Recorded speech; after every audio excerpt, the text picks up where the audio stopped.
Assalamualaikum, selamat datang di segmen Indonesia Baca Berita. Biar tidak terjadi kesalahpahaman, baiknya nonton sampai selesai.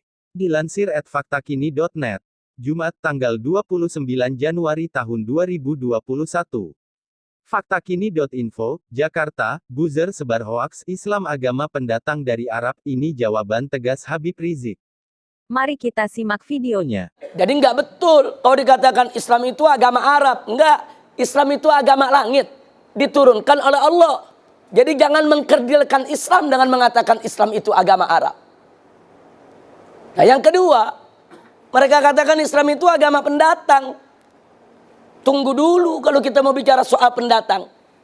Islam itu agama dari Allah. Bumi ini ciptaan Allah. Bumi ini milik Allah. Sehingga dimanapun Islam itu hadir di atas muka bumi ini, Islam tidak pernah menjadi pendatang. Islam akan selalu menjadi pribumi di bumi manapun milik Allah Subhanahu wa Ta'ala.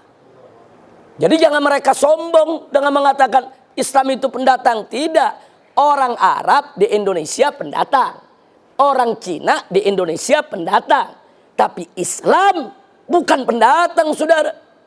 Islam itu datang dari Allah Subhanahu wa Ta'ala di atas muka bumi. Bumi ini milik Allah. Bumi ini ciptaan Allah. Dengan hak apa ada manusia yang begitu sombong mengatakan agama yang datang dari Allah dikatakan sebagai pendatang? Enggak begitu, saudara. Nah, jadi ini berbahaya sekali. Ingin mengecilkan peran Islam, ingin mengecilkan nilai Islam. Dia ingin bermain kata-kata. Nah, kemudian selanjutnya dia katakan karena Islam ini pendatang dari Arab, maka Islam itu harus dipribumisasi. Islam itu harus diindonesiakan. Islam itu harus dinusantarakan. Ini kalimat sangat berbahaya. Loh, kenapa saya katakan berbahaya? Karena dulu Nabi pada saat diutus oleh Allah Subhanahu wa Ta'ala pertama kali ke tengah bangsa Arab, bukan untuk mengarabkan Islam, tapi untuk mengislamkan Arab. Jadi jangan dibulak-balik.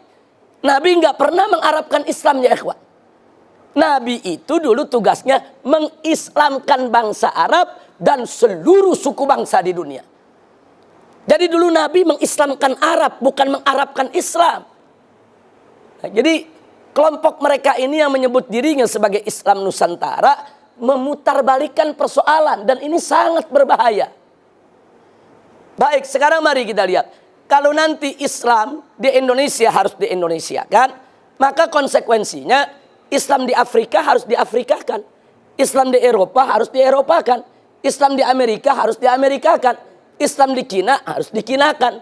Islam di India harus di-Indiakan. Naif betul. Kok bisa begitu rendah sekali Islam? Ingin diubah-ubah, disesuaikan dengan suku bangsa? Tidak. Dulu Nabi alaihi salatu wassalam dan para sahabatnya radhiyallahu ta'ala anhum, dan para tabi'in, para tabi'it tabi'in, serta ulama yang datang setelah mereka, saudara, mereka berjuang menyebarluaskan Islam. Mereka Islamkan Arab, Islamkan Persia, Islamkan India, Islamkan Cina, Islamkan Amerika, Islamkan Eropa, Islamkan Afrika, dan mengislamkan Nusantara. Wali Songo dulu ketika berdakwah di tanah Jawa, Wali Songo nggak pernah menjawabkan Islam. Wali Songo nggak pernah menusantarakan Islam. Justru Wali Songo mengislamkan tanah Jawa dan mengislamkan Nusantara. Nah ini sengaja saya tekankan karena mereka ingin mengkerdilkan Islam seolah-olah ini cuma urusan orang Arab. Sebetulnya yang mereka mau serang bukan Arab, mereka mau serang Islam. Arab ini cuma perantara saja, ya ikhwah. Nah karena itu kita bantah habis. Gak bisa mereka gunakan istilah sedemikian rupa. Nah, kalau istilah ini dibiarkan berbahaya. Nah, pada kenyataannya memang akhirnya mereka kembangkan.